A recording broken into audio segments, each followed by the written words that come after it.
Hello everyone, welcome back to English on the Way, the fun and easy way to learn English. I'm Charles. And I'm Rachel. Hi everyone. We're so happy you are here with us today for a brand new episode. Yes, we are. Today is going to be very special. But before we start, please, if you like our podcast, click that like button right now. Yes, give us a thumbs up. And if you are new here, subscribe to our channel. It helps us grow and make more videos for you. Exactly. And don't forget to share this with your friends or your family. Sharing is caring. It really is. Okay, Charles, I am so curious. What is our topic for today? Well, Rachel, today we are talking about a question, a very, very common question. Oh, is it a difficult question? For many people, yes. It is the question, tell me about yourself. Oh, wow. That is a big one. I hear that question and my brain goes, who am I? Exactly. It happens to everyone. You are at a party or a new job or a first day of English class and someone says, "So, tell me about yourself." It feels like a test, doesn't it? You want to say the right things, but you forget everything. It does feel like a test, but today we want to show our listeners that it's not a test. It's just a way to say hello and make a friend. I love that. So we are going to help everyone prepare a simple, easy answer in English. Yes, step by step. We will make it very simple, because at level A1 or A2, you don't need to speak for an hour. Thank goodness. Simple is best. So, Charles, where do we start? I think we start with the basics, your name and where you are from. That sounds easy. My name is Rachel, and I am from the United States. Perfect. That is part one. But we can make it a little more interesting. How? You can talk about your city. Is it big? Is it small? Is it beautiful? Oh, I see. For example, I am from New York. It is a very big and busy city. Yes. Or, I am from a small village in Italy. It is very quiet and sunny. That sounds lovely. So, name and place. That is the beginning of our About Me story. Right. Now we need part two. What do you do? You mean my job? Yes. Or if you are a student, you can say that. Okay, so I could say, I am a teacher or I am a student at the university. Exactly. And if you don't have a job right now, that's okay too. You can say, right now, I am focusing on learning English. Oh, that is a great sentence. I am focusing on learning English. It sounds very positive. It is. It shows you are working hard. So now we have name, place, and job. Let me try. Hi, I'm Rachel. I'm from a busy city and I'm a podcast host. Perfect. You see, that was not scary at all. You're right. It was quite easy. But Charles, is that enough? It feels a little short. You are right, Rachel. To make a real connection, we need part 3, hobbies and passions. My favorite part. I love talking about things I love. Me too. This is where people see the real you. What do you do in your free time? I love drinking coffee and I love watching movies at the cinema. See? Now I know more about you. I can say, "Oh, Rachel, I love coffee too." And then we are friends. Exactly. It starts a conversation. So I can say, in my free time, I like to go to cafes and read books. That is excellent. Using the words I like to or I love is very helpful here. What about you, Charles? Tell me about yourself using these 3 parts. Okay, let me try. Hello, my name is Charles. I live in a quiet neighborhood. I am an English teacher, and I love reading old books and walking in the park. Wow, that was so clear and friendly. I feel like I know you better now. Thank you. And it only took about 20 seconds. So it's name/place, job/status, and hobbies. That is a great formula. It is, but sometimes people get nervous about their grammar. They think, is it I like read or I like reading? Oh, I know that feeling. You stop speaking because you are worried about the ing. Exactly. But here's the secret, Rachel. In the beginning, the ing does not matter as much as the smile. The smile? Yes, if you say, I like read books with a big smile, people will understand you and be happy to talk to you. That is so important. Communication is about the person, not just the grammar book. Right. Don't let the fear of mistakes stop you. Believe in yourself. You are learning a new language. That is amazing. It really is amazing. Every word you learn is a small victory, step by step, right? Step by step. Never give up. If you forget a word, just use your hands or try to explain it with simple words. That's a good tip. Like, if I forget the word cinema, I can say, the place for movies. Exactly. Everyone will understand that. Okay, Charles, let's imagine a different situation. What if I am at a job interview? Is the answer the same? Good question. For a job interview, tell me about yourself is a little different. I imagine it's more serious? A little bit. You still use the same structure, but you talk more about your skills. So instead of, I like coffee, I should say, I am a hard worker. Yes, maybe. You can say, I have 5 years of experience in my job, or I am very good at working with people. Okay, I see. So the structure is the same, but the hobbies part changes to skills.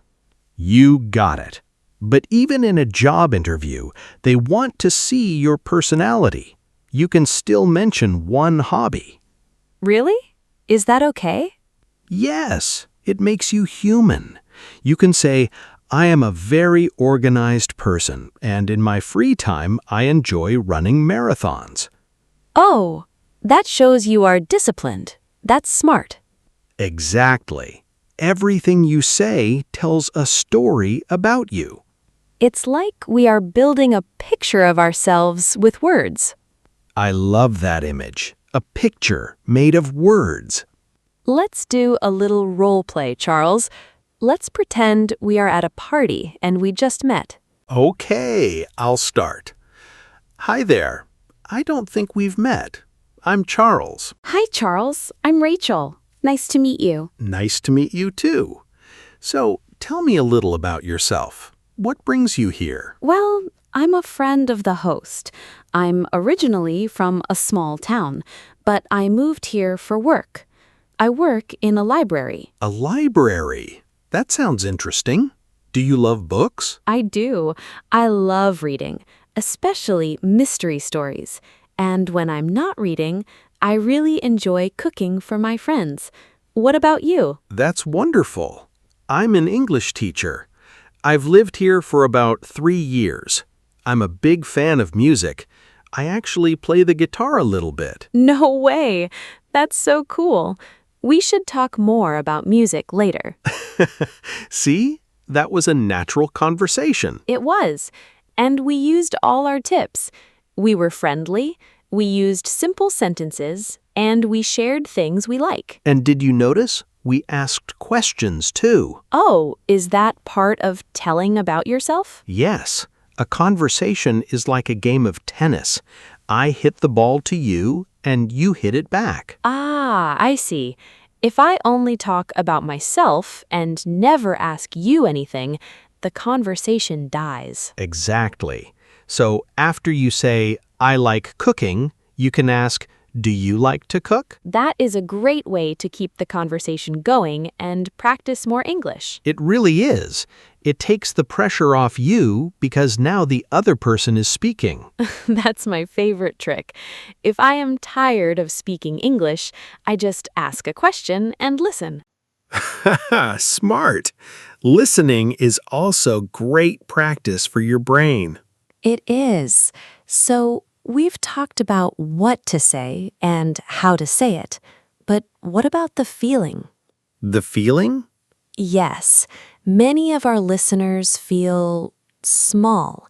They think their English is not good enough to talk about themselves. I understand that feeling. It's like a weight on your chest. Yes, they feel like they have nothing interesting to say because they don't have the big words. But Rachel, you don't need big words to be an interesting person. You don't? No.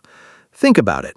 If someone tells me, I love my cat, that is interesting. It shows they are kind. You're right. Simple things are often the most beautiful things. Exactly. So to all our listeners, your story is important, even in simple English. Yes, believe in yourself. Your life, your hobbies, and your dreams are interesting. And remember, the person you are talking to is probably nervous too. Really? Even native speakers? Sometimes, meeting new people can be a little scary for everyone. That makes me feel much better. We are all in this together. We are. So let's look at some useful about me phrases that our listeners can use right now. Good idea. Let's make a list. Number 1. I was born and raised in... I was born and raised in Tampa. That's a great one for your history. Number 2. I've been living here for... I've been living here for 2 years. Simple and clear. Number 3. In my free time, you can usually find me... Oh, I like that one. You can usually find me at the park or at the gym. Yes, it's a fun way to say what you do. Number 4. One thing most people don't know about me is... Ooh, that's a little more advanced, but very cool. It's like a secret. It is. Like, one thing people don't know about me is that I can speak 3 languages. That would be a great way to impress someone. And finally, my goal is to... My goal is to travel to London next year. That shows you have dreams. Yes, people love hearing about goals and dreams. This is such a great toolkit, Charles. I feel like anyone listening can now write their own About Me paragraph. I hope so. In fact, that is a great way to practice. Write it down first. Yes, write it in your notebook. 5 or 6 simple sentences. Read them out loud in front of the mirror. Like we said in our other episode, talk to yourself. Talk to your cat or your dog. Exactly. Get your mouth comfortable with the sounds of your own story. Then, when someone asks the question in real life, your brain already knows the road. Yes, you have already built the highway for that answer. Charles, we've covered so much. The structure, the situations, the feelings. We have. It's all about being brave and being yourself. You know, I used to be very shy. I didn't want to talk about myself at all. Really? You, Rachel? But you were so good at talking. Now I am, but before, I was afraid of making mistakes. I thought people would laugh at me. And did they? No, never. People were always helpful. When I said a wrong word, they just helped me find the right one. That is so true. Most people are kind. They want to connect, not to correct your grammar. Exactly. So if you are listening and you are shy, just try one sentence today. Just one. That is the step-by-step way. Today, 1 sentence. Tomorrow, 2. And soon you will be telling your whole life story in English. Maybe, but start small. Let's do a quick review of the main points, Rachel. Okay. Point number 1. Use the simple structure: name, place, job, and hobbies. Point number 2, don't worry about perfect grammar. A smile and a friendly tone are more important. Point number 3, share something you love. It helps you make real friends. Point number 4, ask a question back. Keep the conversation moving. And point number 5, practice. Write it down and say it out loud. Fantastic! You are a great student, Rachel. And you are a great teacher. This was so much fun. I feel more confident already. I'm so glad, and I hope our listeners feel more confident too. You can do this. Yes, you can. Believe in yourself. Every day you practice, you get better. Well, I think that is all the time we have for today. Oh, it went so fast.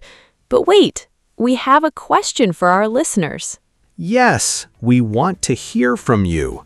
In the comments below, tell us about yourself.